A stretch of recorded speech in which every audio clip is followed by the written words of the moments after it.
Hola, hola, hola. Listo, aquí estamos. Hola a todos, gracias por la presentación. Muy buenos días a todos aquí presentes, a todas y a todos presentes aquí en este espacio que es simbólico por muchísimos motivos. Y gracias a Amnistía Internacional por invitarme a conducir esta primera mesa en donde se va a presentar este informe del que ya se hablaba, el que ya se mencionaba, de la militarización de la seguridad pública a la seguridad ciudadana con enfoque de derechos humanos. Un informe que ya tienen ustedes también y que podrán, por supuesto, consultar. Vamos a tener 4 participaciones, una a distancia, 3 participaciones aquí con nosotros en el auditorio. Voy a presentar a quienes van a hablar en el orden como van a hablar. Y después ya les iré cediendo la palabra a cada uno. Está aquí junto a mí Edith Olivares Ferretto. Ella es licenciada en Sociología por la Universidad de Costa Rica, maestra en Estudios Urbanos por el Colegio de México, con estudios doctorales en Antropología Social en la Universidad Iberoamericana. De 2004 a 2006 fue coordinadora técnica de una serie de diplomados en temas de género, políticas públicas y violencia contra las mujeres, que impartió la Facultad Latinoamericana de Ciencias Sociales a servidores y servidoras públicas de instancias estatales de la mujer y de la Secretaría de Desarrollo Social. Durante 2007 fue asesora del Centro de Estudios para el Adelanto de las Mujeres y la Equidad de Género de la Cámara de Diputados. Y en 2018 se vinculó a Amnistía Internacional México como consultora a cargo de la gerencia del proyecto Vivan las Mujeres, y desde 2022 es directora ejecutiva de Amnistía Internacional Sección Mexicana. Un aplauso, por favor, para nuestra anfitriona. Está con nosotros Carlos Karim Zazueta Vargas, es abogado especializado en Derechos Humanos, egresado de la Universidad de las Américas, Puebla, realizó una maestría en Derecho Procesal Constitucional por la Universidad Autónoma de Nuevo León y otra en Derecho Internacional por la Universidad de Groninga en los Países Bajos. Se ha desempeñado como investigador de Amnistía Internacional y como abogado en el programa para México y Centroamérica del Centro por la Justicia y el Derecho Internacional. Antes trabajó en CONAPRED y con organizaciones mexicanas de derechos humanos. Actualmente es consultor en materia de derechos humanos para diversas organizaciones nacionales e internacionales. Carlos, gracias por estar esta mañana con nosotros. Hablará a distancia Daira Arana Aguilar, candidata a doctora en Política Pública por la Escuela de Gobierno y Transformación Pública del TEC de Monterrey y Fellow del Centro para Estudios México-Estados Unidos de la Universidad de California en San Diego. Tiene 12 años de experiencia profesional en temas relacionados con normas de protección de la persona aplicables al uso de la fuerza por parte del Estado. Y a la distancia le damos también un aplauso, por supuesto, a Daira. Y está con nosotros Raimundo Ramos, defensor de derechos humanos. Ha documentado por más de 20 años violaciones graves a los derechos humanos en el estado de Tamaulipas. Es presidente del Comité Estatal de Derechos Humanos de Nuevo Laredo. Desde 2010, la labor de Raimundo está vinculado a la denuncia de desapariciones forzadas, tortura, ejecuciones extrajudiciales, entre otros abusos perpetrados por las Fuerzas Armadas en la entidad. Raimundo Ramos ha documentado sistemáticamente las violaciones a derechos humanos cometidas por el Ejército y la Marina en Tamaulipas. En palabras del activista, la acumulación de casos graves en este sexenio y el temor de que las denuncias puedan trascender al ámbito internacional podrían haber motivado el espionaje en su contra. En los últimos años, Ramos ha acompañado al menos 3 grandes casos que involucran a las Fuerzas Armadas. En 2018, la desaparición forzada de 56 personas en Nuevo Laredo. En 2019, la ejecución extrajudicial de 8 personas. Y en 2020, el asesinato de 3 civiles durante una persecución. Raimundo, por supuesto, también bienvenido. La dinámica es, van a exponer, en el orden les haré alguna pregunta para detonante a las personas que están aquí con nosotros y después abriremos a preguntas que puedan tener ustedes aquí sobre lo que se está presentando y de lo que se está hablando. Así que arranco contigo, Edith, y básicamente pedirte si nos puedes comentar por qué Amnistía Internacional decidió elaborar este informe y presentarlo precisamente el día de hoy. Edith, adelante, por favor. Bueno, muchísimas gracias y bienvenidas, bienvenidos y bienvenidas a todas las que están aquí y quienes nos están siguiendo también en redes. Me da muchísimo gusto a mí que por fin tengamos este informe. Amnistía Internacional, desde hace más de 20 años, Gaby, yo diría, de hecho, que desde la fundación de Amnistía Internacional se fundó en el año 1971 y desde entonces hemos venido denunciando los riesgos que implica la presencia de militares, la participación de militares en tareas de seguridad y en otras tareas en el país. Yo quisiera recordar eso primero porque la fundación de Amnistía Internacional se da justamente en el proceso de la Guerra Sucia, cuando empieza a haber una participación muy fuerte de militares en tareas de seguridad, en este caso, sobre todo vinculadas a la contrainsurgencia. Y desde entonces, la labor de la organización ha sido de denuncia de los riesgos que implica la militarización para la vida democrática del país y hemos advertido también sobre la debilidad de la separación de esto que llamamos relaciones cívico-militares. Es decir, en México, como en otros países de la región, se observa que esa relación cívico-militar ha quedado, digamos, inconclusa la separación de las relaciones entre militares y civiles y inconclusa también, debo decir, ha quedado la subordinación del poder civil al poder militar. En el año 2006, cuando el expresidente Felipe Calderón decidió sacar a los militares a las calles en Michoacán, Amnistía Internacional empezó a denunciar el riesgo que eso implicaba. Y después, durante el gobierno de Felipe Calderón y el gobierno de Andrés Manuel, y si ahora lo tendríamos que hacer con el gobierno de Claudia Sheinbaum, también lo haremos, hemos venido denunciando que la militarización de la seguridad pública pone en riesgo la vigencia y respeto de los derechos humanos. Pero además, en los últimos años, en particular en los últimos 6 años, hemos venido repitiendo que esta ha sido una estrategia fallida. Este es un país muchísimo más inseguro hoy de lo que era hace 18 años. Y así lo muestran las más de 116,000 personas desaparecidas. En este país desaparecen alrededor de 35 personas cada día. Los asesinatos de periodistas, los feminicidios, las mujeres buscadoras que ellas mismas están puestas en riesgo y por todo ello hemos venido señalando que el Estado mexicano debe tener un plan de retiro progresivo de las Fuerzas Armadas de las calles. Y termino diciendo, hoy, el día de hoy, decidimos publicar este informe porque hoy, que es el Día de la Independencia Nacional, de la Revolución, perdón, el Día de la Revolución, creo que también es momento de recordar la importancia de que tengamos relaciones cívico-militares en donde el poder militar esté verdaderamente subordinado al poder civil. No es cierto, Gaby, que tener una presidenta civil implique que tenemos subordinación total del poder militar al poder civil. Eso ha sucedido siempre, eso sucede en casi todos los países del mundo. Lo que requerimos es una estrategia que permita sacar a los militares de las decisiones de seguridad pública y de muchas otras.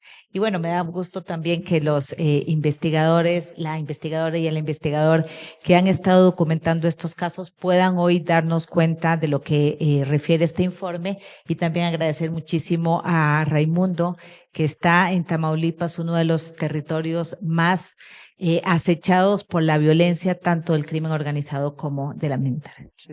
Así es, gracias Edith. Y bueno, yo tengo la oportunidad de platicar muchas veces con Raimundo al aire, en radio, también para el podcast. Me da ahora gusto ponerle, ahora sí que cara a la voz, pero tienes la razón, lo importante de quienes están en territorio, y aquí hay varios más que están en territorio. Carlos Azueta, el informe incluye un apartado sobre asesinatos cometidos por elementos de la Guardia Nacional, la Sedena en Nuevo Laredo, Tamaulipas en 2023, entre muchos otros datos que tiene este importante informe. Y me gustaría si nos pudieras comentar algunos de los principales hallazgos del informe y sobre todo, pues aquello que tú quisieras resaltar en el marco de esta introducción que ya nos hizo Edith. Adelante, por favor. Muchas gracias. Sí, claro, el informe se enfoca en 3 eventos de masacres que ocurrieron en el primer semestre del año pasado. Ha habido más, desafortunadamente, más masacres después de esas y bueno, eso también tendrá en su momento que ser investigado. Pero el informe se enfoca en 3 que son muy particulares, una en febrero, una en abril y una en mayo del año anterior, en que las Fuerzas Armadas y la Guardia Nacional, que estaba militarizada, pero formalmente todavía no era parte de Sedena en ese momento, simplemente dispararon a gente que iba en vehículos y causaron lesiones y muertes. En el primer evento del 26 de febrero, iban 7 jóvenes en una camioneta y fueron atacados por varios vehículos militares y hubo 5 fallecidos y una persona gravemente herida. Y los militares además hicieron una obstaculización de la asistencia médica. Así que hubo varios problemas, digamos. Ahí el 16 de abril también en un evento en una carretera, la Guardia Nacional disparó contra una familia que iba en una camioneta y asesinó a 2 personas, hirió gravemente a las demás. Y después, bueno, ellos mismos dijeron que había sido un error. Y el 18 de mayo hubo un evento muy, muy conocido, porque fue también muy conocido en medios, en que el ejército ataca una camioneta y había 5 hombres en esa camioneta y los mata. El punto no es solo en varios de estos eventos que matan al haber disparos hacia el vehículo, sino una vez después que el vehículo se detiene y las personas salen y están desarmadas y heridas y no representan ningún riesgo, les disparan y los matan. Al menos en el evento del 18 de mayo, eso parecería ser directamente ejecuciones extrajudiciales, que es un delito en el derecho internacional. En todos estos eventos, los informes oficiales de las fuerzas de seguridad dan cuenta de versiones inverosímiles, de versiones que no se sostienen en otra evidencia. Por ejemplo, al decir que había enfrentamientos. Es muy común que cuando las fuerzas de seguridad atacan a alguien, matan a alguien, digan que fue en defensa porque estaban siendo atacados y había un enfrentamiento, y hay suficiente evidencia para mostrar que eso no ocurrió en estos casos. Hay suficiente evidencia también para mostrar que no parece, al menos por lo que sucedió en el evento de abril, que las fuerzas de seguridad estén atacando, buscando algún objetivo específico. En este caso, ellos mismos dijeron durante el evento que se equivocaron. Simplemente vieron una camioneta y le dispararon y mataron a un adolescente y a otras personas. Y ya, eso pasa sin que haya una razón que justificare el uso de la fuerza. Desde luego, las fuerzas de seguridad pueden usar su armamento y pueden hacer uso de la fuerza en ciertas condiciones, cuando hay un riesgo inminente, y pueden usar fuerza letal, es decir, pueden disparar si están protegiendo una vida, incluyendo su propia vida. Por eso inventan después que hay enfrentamientos. Pero en estos casos no había un riesgo a la vida de nadie, por lo tanto, bajo el derecho internacional no deberían haber accionado sus armas. Y como ya dije, algunas de estas muertes parecerían además no ser solo el resultado del uso excesivo de la fuerza, sino directamente de un delito de ejecuciones extrajudiciales. Es decir, el asesinato intencional de personas por parte de las fuerzas de seguridad. Ha habido investigaciones oficiales sobre estos crímenes, pero no han sido suficientes, no han analizado adecuadamente la responsabilidad de los mandos superiores, la responsabilidad de todas las fuerzas que participan. Hay un problema adicional en la subsistencia del fuero militar en México. Estos delitos no son juzgados con el homicidio por el fuero militar, pero al ser militares, la Sedena puede argumentar, y es lo que pasa no solo en estos casos, sino por todo el país, que hay una infracción a la disciplina militar y que por lo tanto puede investigar eso y por lo tanto tiene que poder entrar a la escena del crimen, controlar la escena, controlar evidencia, entrevistar personas, y eso tiende a tener efectos negativos en la investigación porque hay evidencia que ya no se recaba, hay personas que luego ya no quieren hablar con las autoridades civiles, etcétera. Es decir, la investigación por parte de autoridades militares no ayuda a esclarecer los hechos, sino lo contrario, y ese es un riesgo que aumenta en el país ahora con la militarización de la Guardia Nacional, ¿no? Que es bastante preocupante. Así que el Estado está violando su deber de investigar. Lo que debería haber hecho inmediatamente es suspender a todas las personas involucradas, aplicar el protocolo de Minnesota para investigar este tipo de muertes a través solamente de autoridades civiles y investigar a todas las personas involucradas, incluso aquellas con capacidad de mando que no hicieron nada para prevenir este tipo de violencia. Insisto, esto es una muestra de lo que sucede en Tamaulipas y también de lo que sucede en el resto del país, y lo preocupante es eso, que sucede muy seguido, sucede en completa impunidad y no parece que el Estado esté generando una política pública para disminuir y en su momento eliminar la incidencia de este tipo de violaciones graves de derechos humanos. Muchas gracias. Gracias a ti, Carlos, y me parece importante cómo va cerrando. Esto se ha seguido en completa impunidad.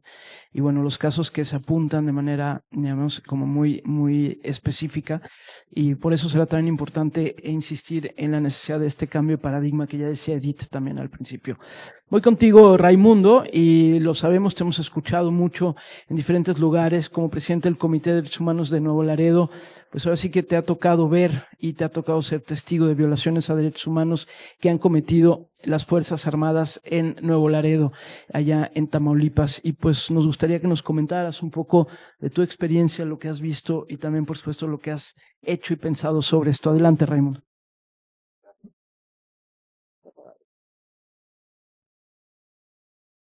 Mucha tecnología para mí. Gracias, buenos días. Quiero agradecer profundamente al equipo de Amnistía Internacional México por esta invitación para participar en este conversatorio, El Camino hacia la Desmilitarización. Vengo de Tamaulipas, de la frontera de Nuevo Laredo, para compartir con ustedes mi indignación por tanto abuso e impunidad de las Fuerzas Armadas en sus actividades de auxilio a la seguridad pública, y que este año, 2024, le ha costado la vida a 7 personas, entre ellas a un menor de edad, Armando Hernández, la enfermera Yuricia Rivera, un joven secuestrado de 18 años, Diego Alfredo, y la niña Lidia Iris, de 8 años de edad. Si estas muertes arbitrarias les agregamos las masacres de las cuales acaba de hablar Carlos, ocurridas en febrero, abril y mayo del 2023, estaríamos sumando 13 víctimas a las de este año, incluyendo una mujer embarazada con un producto de 8 meses de gestación y 6 víctimas sobrevivientes. Pero aparte, si nos vamos a otros años, 2022, 2021 y anteriores, como las más de 50 personas desaparecidas y ejecutadas extrajudicialmente en Nuevo Laredo en 2018 por parte de la Secretaría de Marina, estaríamos ante un escenario de evidente fracaso en nuestro país en materia de seguridad pública a cargo de las Fuerzas Armadas. Y estas Fuerzas Armadas, contrario a lo que se piensa, se han convertido también en generadoras de violencia. Un término que utilizan mucho los gobiernos para etiquetar a delincuencia organizada cuando ellos generan violencia, pero cuando ocurre por parte de las Fuerzas Armadas no lo hacen. Desde 2018 a la fecha, no tenemos ningún soldado, ningún marino, ningún guardia nacional con sentencia firme en al menos 3 juicios que acompaña el Comité de Derechos Humanos y en otros 6 que acompaña la asesoría jurídica de la Comisión Ejecutiva de Atención a Víctimas. Ni un solo marino, guardia nacional o militar sentenciado. Todos los procesos, todos los juicios, en proceso, suspendidos ahora con la suspensión de actividades del Poder Judicial de la Federación y obviamente haciendo uso del amparo de los beneficios que les otorgan a las Fuerzas Armadas, contrarios a cuando se procesa o se enjuicia a un civil.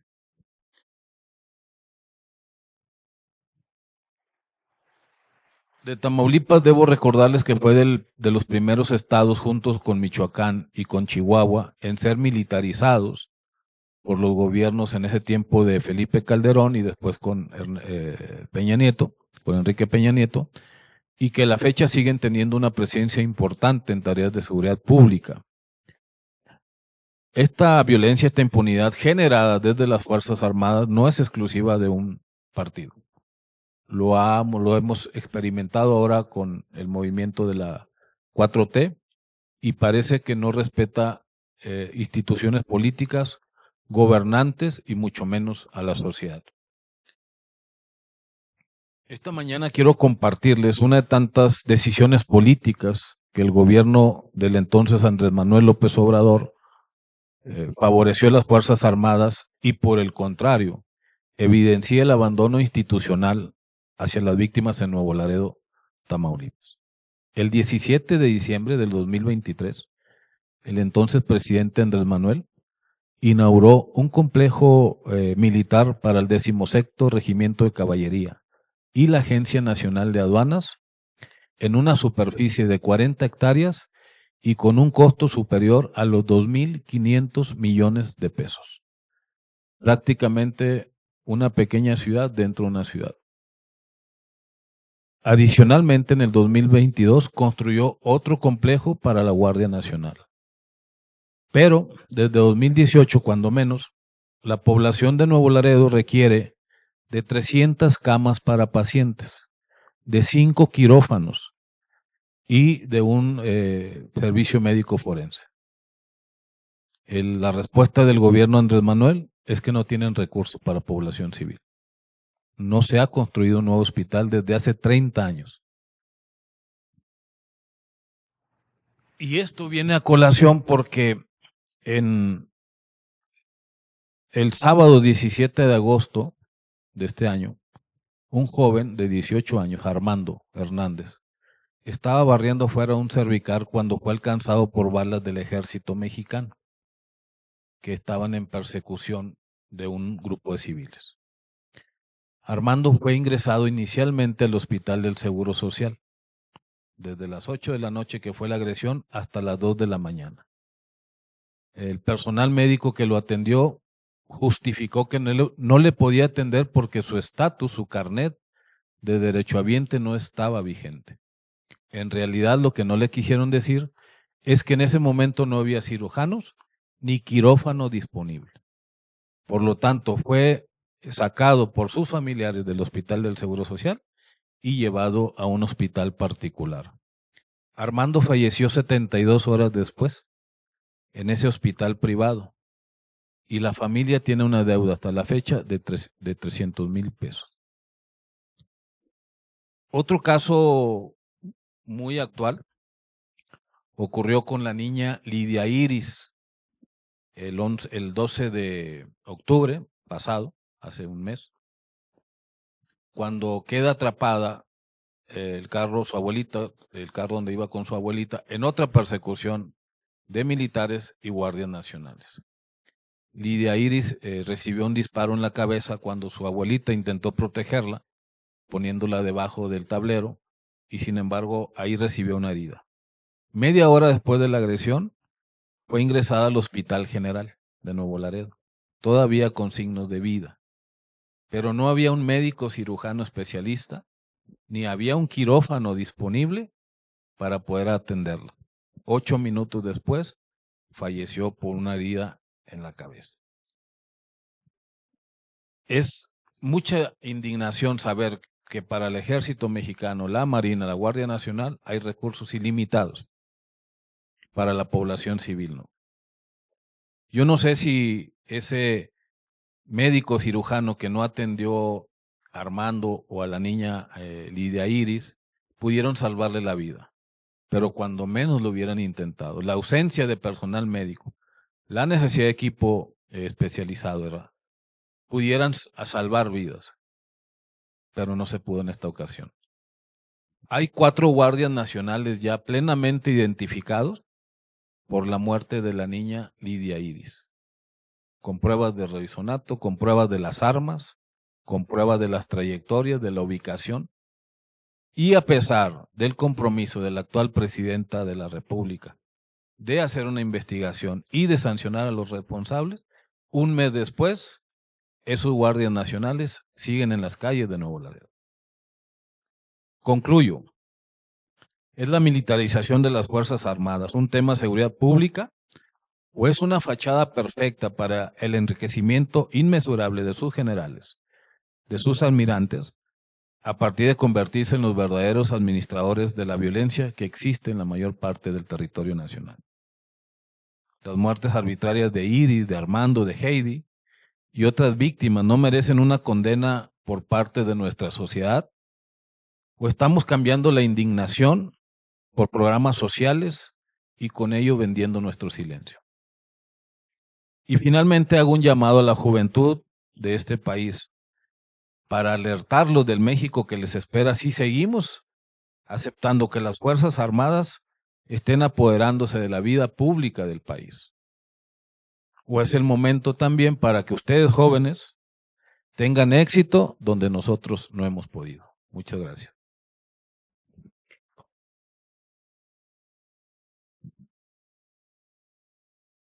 Muchas gracias, Raimundo, y gracias también por estos casos particulares que nos hablan de toda la descomposición de la estructura, no solo es la agresión, sino esto que además nos dices qué pasa cuando llegan luego a un hospital, no hay atención y se termina convirtiendo todo esto pues, como en un mosaico, digamos, de todo lo que está mal. Gracias, Raimundo, por lo que nos dices. Y vamos ahora contigo, Daira. Este informe detalla 4 principios para la desmilitarización de la seguridad pública y me encantaría si nos pudieras explicar estos principios y sus fundamentos. Adelante, Daira. Muchas gracias. Solo confirmar que me escuchen bien en la sala. Si le suben tantito nada más el volumen, porfa. A ver, ¿puedes hablar tantito, Daira? Claro que sí, ¿ya me escuchan mejor? Sí. Si le pueden subir todavía un poco más, estaría muy bien. No sé quién tenga el volumen. A ver, ¿hay alguien que le está subiendo algo? A ver, Daira. ¿Ahora ya me escuchan mejor? Tal vez. Creo que no le han subido nada. No sé si está como, porque si no, no se va a escuchar bien. A ver, es que no sé si hay alguien ahí en la cabina, porque no alcanzo a ver si hay alguien en la cabina que le pueda subir tantito el volumen. A ver. A ver si ahora ya se escucha mejor. No, se escucha igual. Ok. A ver, espéranos ¿quieren que tantitito, Daira, nada más que alguien Claro. nos pueda decir si le pueden subir el volumen. Creo que no hay. Sí, alcanzo a ver una persona, pero no más que eso. Y otra corriendo, sí. Cuando una persona se agacha y otra corre, es que algo está a punto de suceder. Ahí está ya. A ver, Daira. A ver, ¿ahora ya se escuchará mejor? ¿Se está escuchando mejor? Dicen que si le ponemos Pegasus se va a escuchar muy bien, pero bueno, eso es una opción. Eso dijeron por acá en la mesa. No, pero tal vez se escuche interferencia, ¿no? A ver, pues si quieren arrancamos, o si se alcanza a escuchar, arranquemos. Ok, perfecto. Muchas gracias, Gabriela. Muchas gracias a la Amnistía Internacional. Pues bueno, justamente, como mencionan, el informe detalla 4 principios para la desmilitarización de la seguridad pública. Lo que hizo Amnistía Internacional fue tomar en consideración diversos documentos del derecho internacional de los derechos humanos. Ahora ya no se escucha nada. Creo que hicieron justo el movimiento contrario. A ver, espéranos, Daira, porque no sé qué pasó.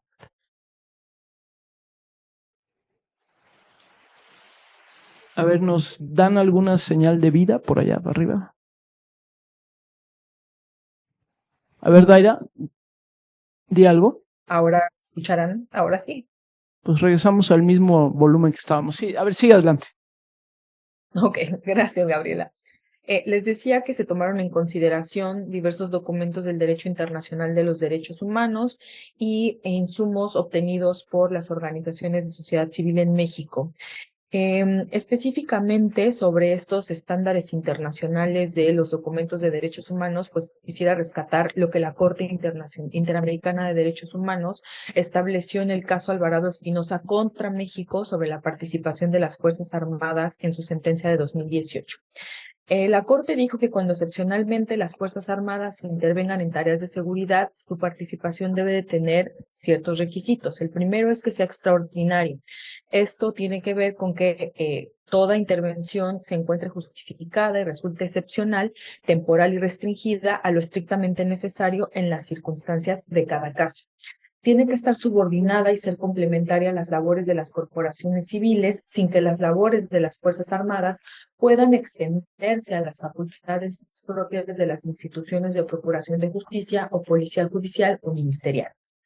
El otro requisito es que esta intervención tiene que estar regulada mediante mecanismos legales y protocolos sobre el uso de la fuerza, que es importante mencionar, como ya lo refería Carlos también, pues la facultad más delicada es justamente la de uso de la fuerza, porque es la que es más propensa, si no se utiliza de una manera adecuada, a causar violaciones graves a los derechos humanos, sobre todo el derecho a la vida, a la integridad y a la seguridad de las personas.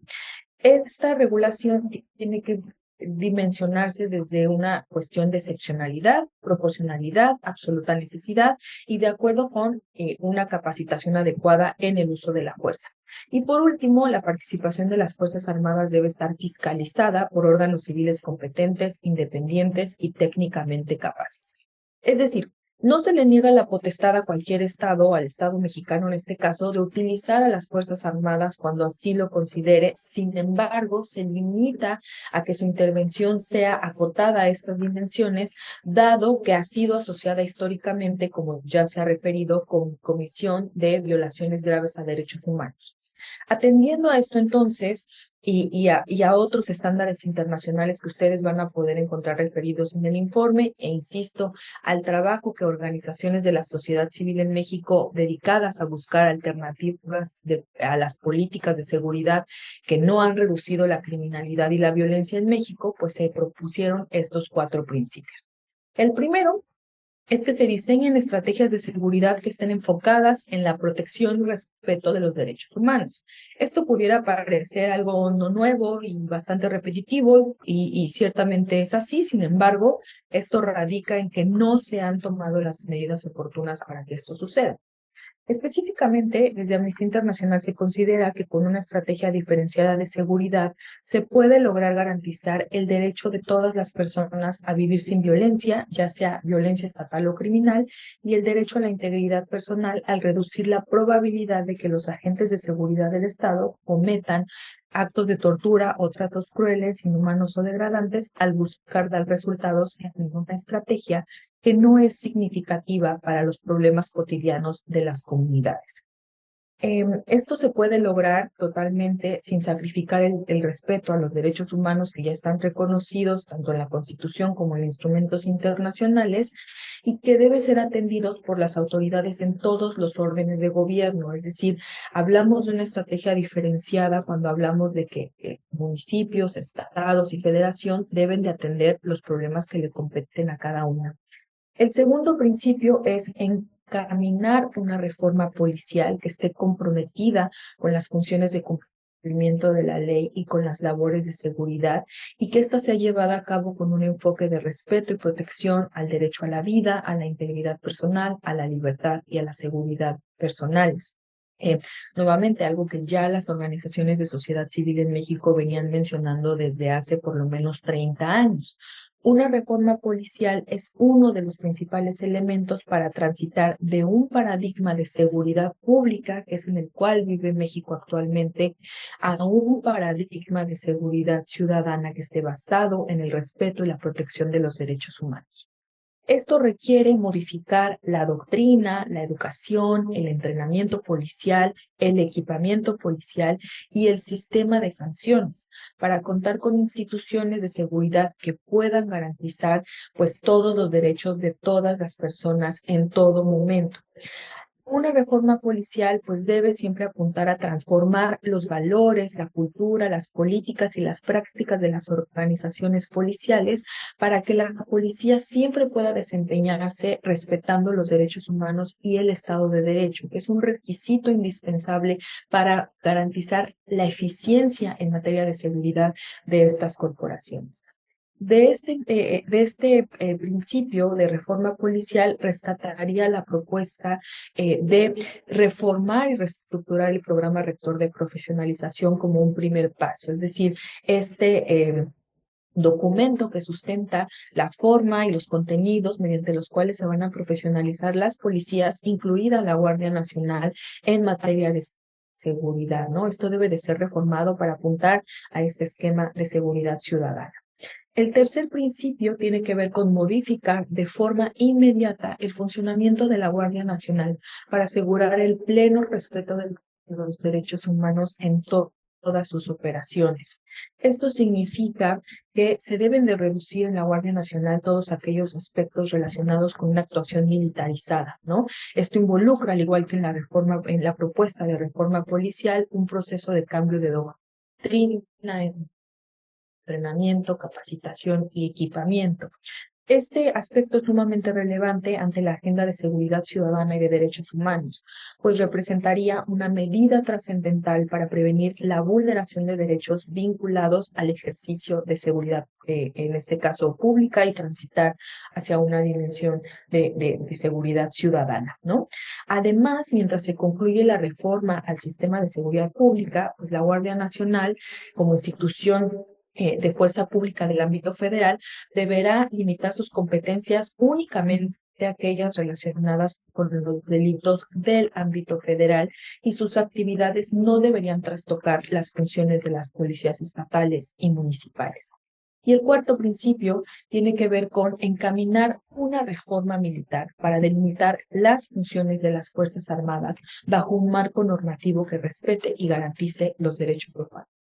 La participación del Ejército, la Armada, en todos los aspectos relacionados con la función de la Guardia Nacional debe ajustarse a estos parámetros que se establecieron por la Corte Interamericana de Derechos Humanos, a los que hice alusión al inicio de mi intervención. Es decir, esta actuación debe estar subordinada, debe ser extraordinaria, debe ser complementaria, regulada y fiscalizada. Esta participación, además, debe determinar, como lo establece ya la Constitución, a pesar de todos los debates que hay en torno a ello, y en el 2028. No debería de extenderse más de estas fechas, y el retiro progresivo y ordenado de las Fuerzas Armadas de tareas de seguridad pública, desde Amnistía Internacional se considera que no tendrá efectos duraderos si no se lleva a cabo a la par esta reforma militar que delimite de manera adecuada las funciones de las Fuerzas Armadas, ¿no? Y esto incluye también, pues, una reforma al entramado legal que actualmente regula la participación de las Fuerzas Armadas mexicanas en diversas tareas. Y pues un caso importante que se propone respecto a este principio de una reforma militar tiene que ver con, pues, retirar a las Fuerzas Armadas, inclusive desde su dimensión de secretarías de Estado, como la Sedena y la CEMAR, o Defensa y Marina, como se hacen llamar actualmente, del Consejo Nacional de Seguridad Pública, ¿no? Que fue un paso que se dio en los 90s, que facilitó el proceso de militarización de la seguridad pública, y que es importante dar ese paso atrás, retirarlas de esa instancia y dejar que únicamente las entidades civiles en materia de seguridad se encarguen del diseño e implementación de las tareas de seguridad pública. Ese es el contenido de los 4 principios que se proponen en el documento, y pues nada, muchas gracias nuevamente por la consideración a participar en este evento, y le paso la voz nuevamente a Gabriela para continuar con la presentación. Gracias, Daira, muchísimas gracias. Se escuchó clarísimo y sobre todo se entendió muy bien estos 4 principios de los que hablas y de los que habla el informe. Le voy a dar la palabra nuevamente a Edith y después voy a abrir a preguntas, por si quieren irlas preparando, para que podamos ir fluyendo también con este diálogo. Edith, pues al final del informe vienen tal cual recomendaciones que hace Amnistía Internacional en este informe, recomendaciones muy puntuales, y me gustaría que cerraras esta ronda con esas recomendaciones, por favor. Sí, gracias, Gaby. El informe, para las que lo tienen, está compuesto de 2 apartados. Uno tiene esta investigación sobre las masacres ocurridas en 2023 en Nuevo Laredo, que ya nos comentó también en profundidad tanto Carlos como Raimundo, y los 4 principios que ahora comentó Daira. Yo quisiera sintetizar algunas de las recomendaciones más importantes que hace Amnistía Internacional en este informe, pero también recordar primero que las autoridades mexicanas continúan con esta estrategia fallida de militarizar las operaciones de seguridad en todo el país, y que en este momento, a poco más de un mes de la reforma constitucional que militarizó la Guardia Nacional, creo que hay que reflexionar sobre cómo y por qué se creó la Guardia Nacional. Esta fue una corporación supuestamente creada para hacer frente a la inseguridad pública. Cuando se creó la Guardia Nacional, el acuerdo establecido por, en ese momento, los y las legisladores con quienes estuvimos, digamos, haciendo cabildeo y negociación con el Congreso de la Unión, era que iba a ser una corporación civil y en realidad ha sido un instrumento para profundizar la militarización en México. El carácter civil de la Guardia Nacional, que estaba ordenado por la Constitución mexicana, no solo fue ignorado durante 6 años en el gobierno anterior, sino que ahora de facto es un cuerpo militarizado que está controlado y que es parte de la Secretaría de la Defensa Nacional. Literalmente, la reforma de la Guardia Nacional señala que la Guardia Nacional es una fuerza armada. No tenemos en este país, en este momento, una corporación civil federal que se haga cargo de las tareas de seguridad pública, ni a la que pueda estar subordinada la Guardia Nacional. ¿Cómo establecer ese diálogo más ciudadano para señalar que efectivamente esa sensación de seguridad no es real a propósito de la entrada de las Fuerzas Armadas a la seguridad pública? Eso. Muchas gracias, embajadora. Yo creo que vamos con esta nota, me parece importante como para conversar y luego vamos a ir a algunas más.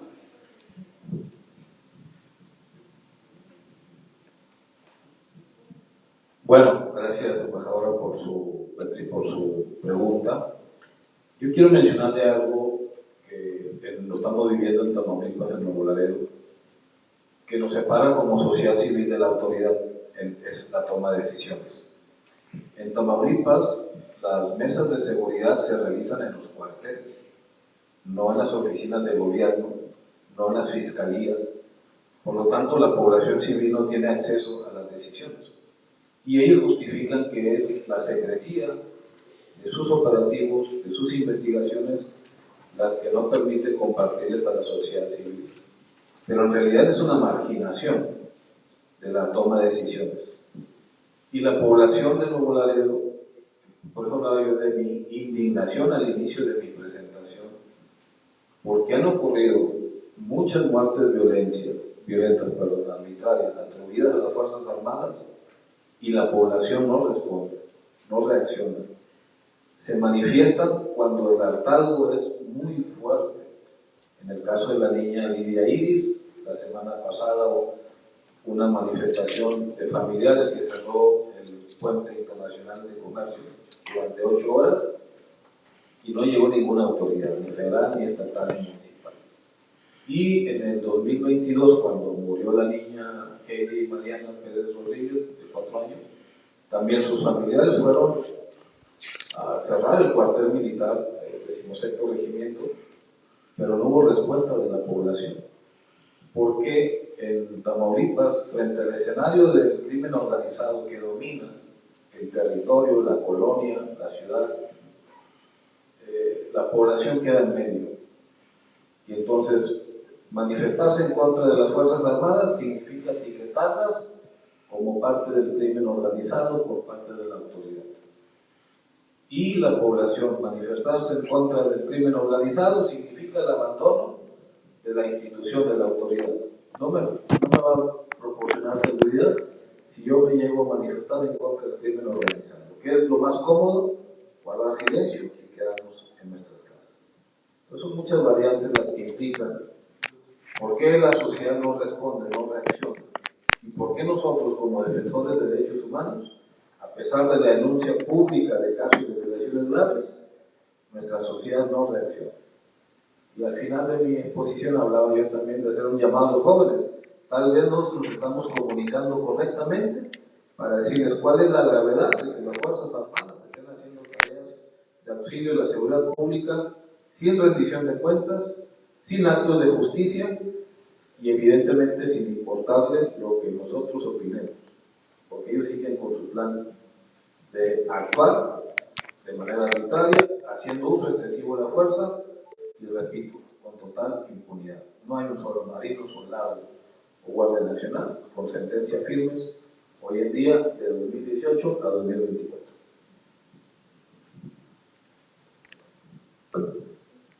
yo agradezco la pregunta porque creo que ese es un elemento clave. Por cierto, aquí Ernesto López Portillo, que está ahora acá, ha investigado bastante respecto de por qué digamos, las poblaciones tienden a tener más confianza. Yo diría dos cosas. Una es que Chile ha sido uno de los países que ha dado ejemplo en la región de América Latina de lo que implica verdaderamente la subordinación de las Fuerzas Armadas a civiles, ¿no? Es uno de los países en donde han llegado secretarios y secretarias de la defensa a siendo civiles, ¿no? En México eso en este momento es imposible. Es decir, ni siquiera, no es posible legalmente que haya un secretario o secretaria de la defensa que no sea militar por la forma en que llegan a estas posiciones.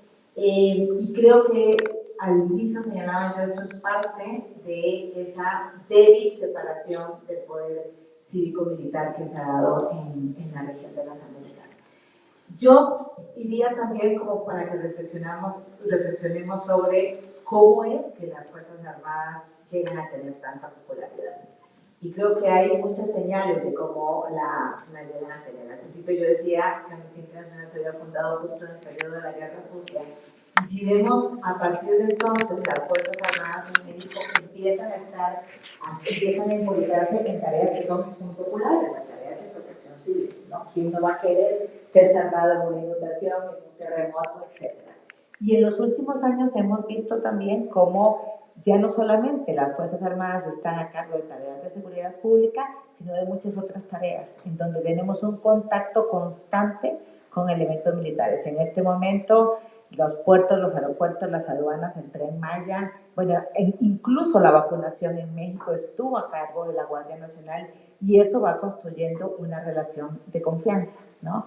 Y una relación, digamos, en donde las personas se sienten o pueden sentirse protegidas. Y el otro elemento que señala Raimundo me parece muy importante, y es que hay una narrativa constante de que las corporaciones civiles, en particular las policías, son más corruptas o son corruptibles, y que los militares no son corruptos y son incorruptibles además.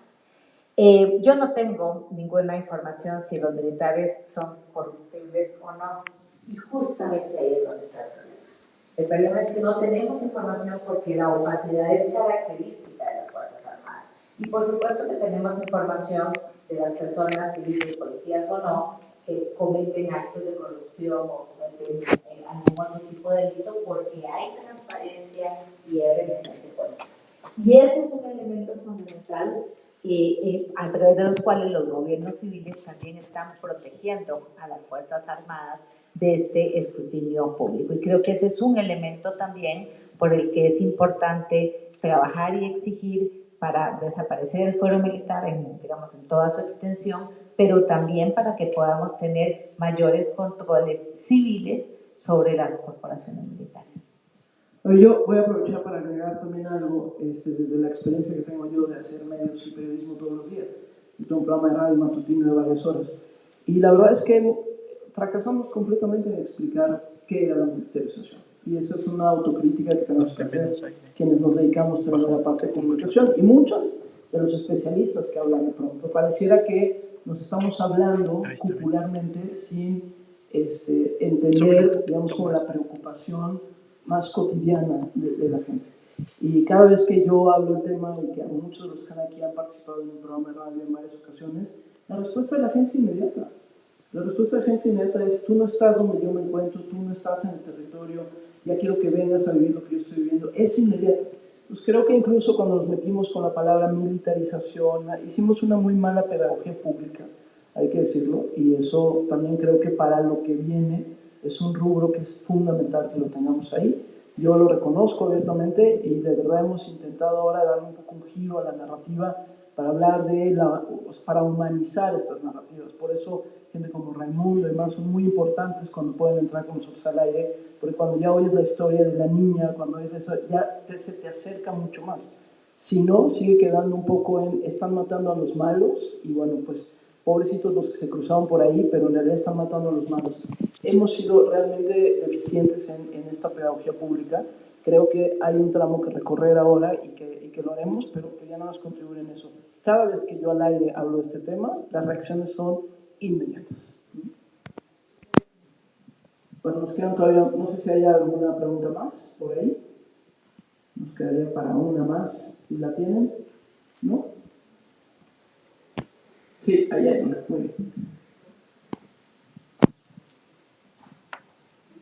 Toma la que vaya. Gracias, mi nombre es Carlos Aurelio Ramírez Moreno, soy sacerdote diocesano, pues tío de Jennifer Jacel Romero López, una de las chicas desaparecidas, asesinadas en Nuevo Laredo. El licenciado Raimundo nos ayudó muchísimo.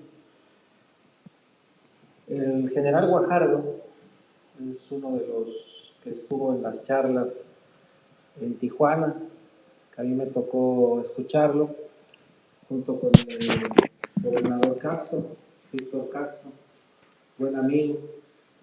Y Guajardo tiene la intención en el futuro de ser gobernador. Yo creo que el problema, el peligro realmente es que la gente está enamorada de las Fuerzas Armadas, que no sabe realmente el peligro que hay detrás. Y los que estamos cerca, que nos tocó vivir el levantamiento armado en Michoacán, vimos ese amaciato que tenía el crimen autorizado con el crimen organizado. El problema va a ser cuando los generales que tienen realmente el poder en sus manos quieran estar en el poder público y solamente necesitan reformar la Constitución. Y es algo tan sencillo como sus peleles, que son los congresistas, que se encierren un par de horas para que reformen la Constitución. No es tan difícil, ya lo vimos. A pesar de que la gente, nosotros podemos dar mucha batalla y podemos estar sentados aquí muchas horas, pero el problema va a ser en el futuro. Ya todo está hecho, ya el escenario está formado como para que en un futuro como Guajardo, Arturo Reyes Guajardo, él quiere ser el gobernador de Tijuana, de Baja California. Entonces, creo que realmente ahí es donde tenemos que dar la batalla. Evitar que lleguen a ser ellos funcionarios públicos. Y la pregunta es, ¿qué dice la Corte Interamericana? Ante sus denuncias, no tenemos un acuerdo internacional, solamente son comentarios. Pero ¿qué dice la Corte Interamericana? Esta. Pues sí que han contado algo al respecto.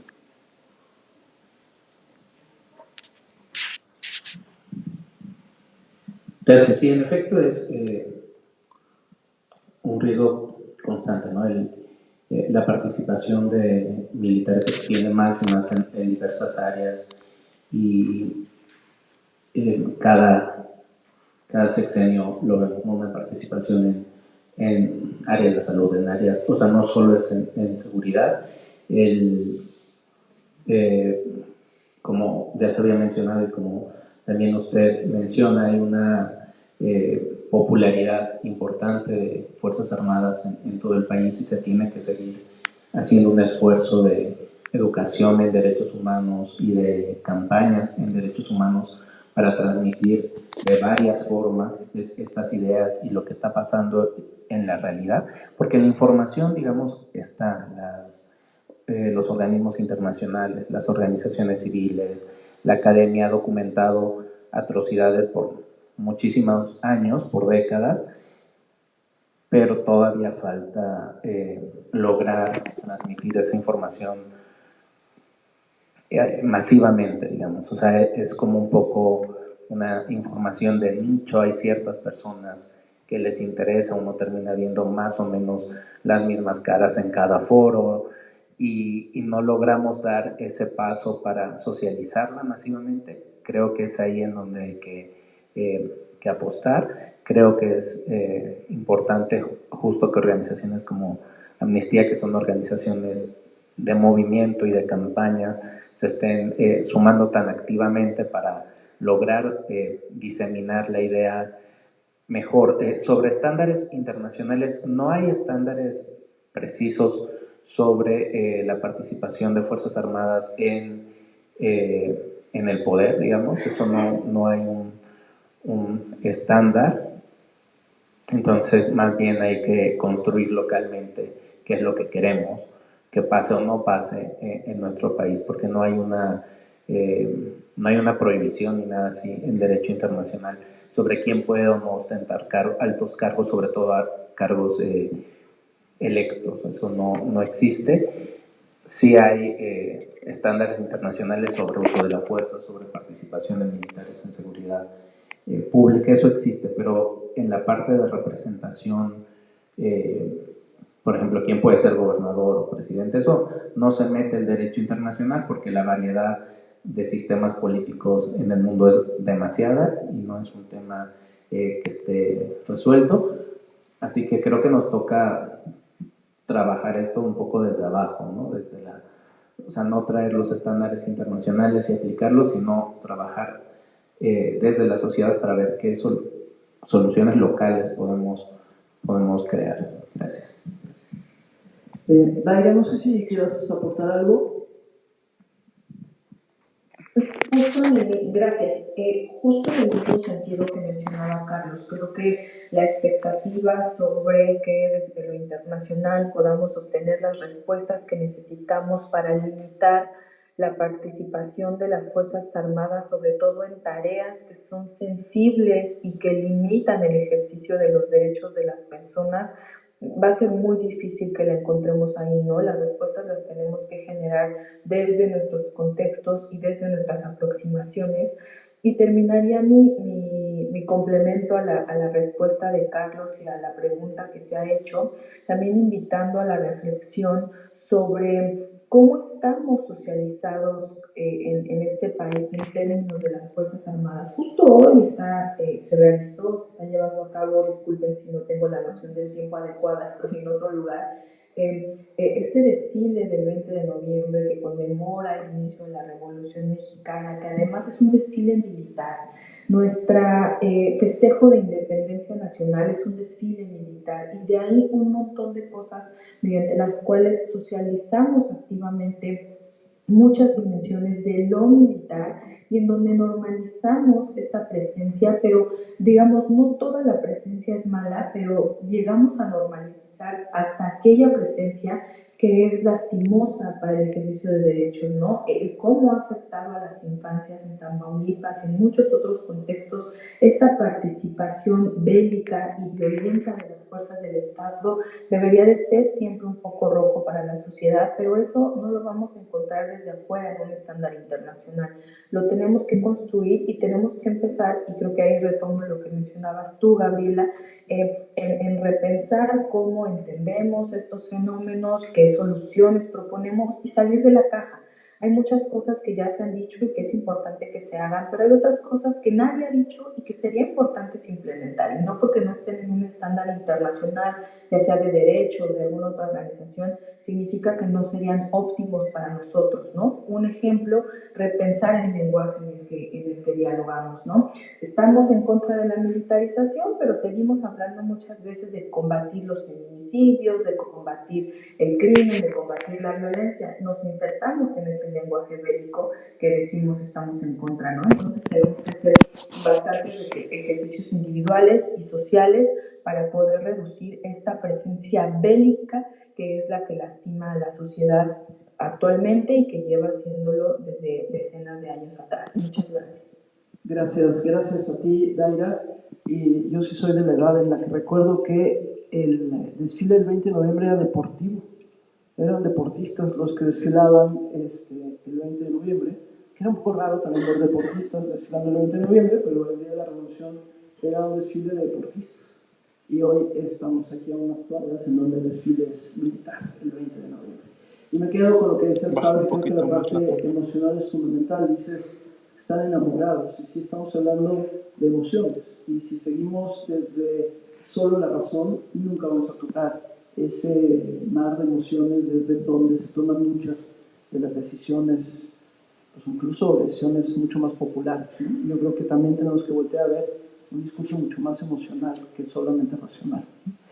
Bueno, pues gracias de verdad a todos, gracias a Carlos, a Raimundo, a Daira, a Edith, por supuesto, gracias a todos los que están aquí presentes, gracias a Amnistía Internacional, y entiendo que ahorita nos van a contar qué es lo que sigue, pero antes que nada les pediría un aplauso para esta primera mesa. Muchas gracias.